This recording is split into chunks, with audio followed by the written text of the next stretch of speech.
G'day, quick little video showing you how to use the Bing AI image generator. Step one, I Google search Bing AI image generator, or I can search for it on Bing, whatever.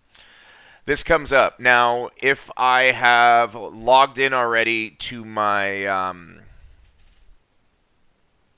Hotmail or Outlook account, I'm already in. If not, it'll say, hey, you need to log in. And if you don't have an account, you'll have to sign up for one on Microsoft, MSN, Hotmail, Outlook, any of them. But I've already logged in, and you can search for anything, and you have up to 15 searches per day, and this resets every day.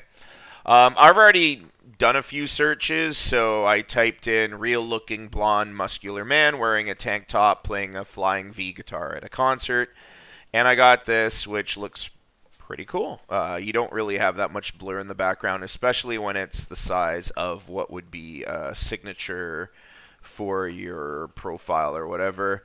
I tried other ones. Tried to find something funny with a cat. These didn't turn out so well because of the blur in the background, but I could just keep trying different things, and I'm sure I'd find something. So, yeah, that's it. Hope this helps. Thanks for watching. Later.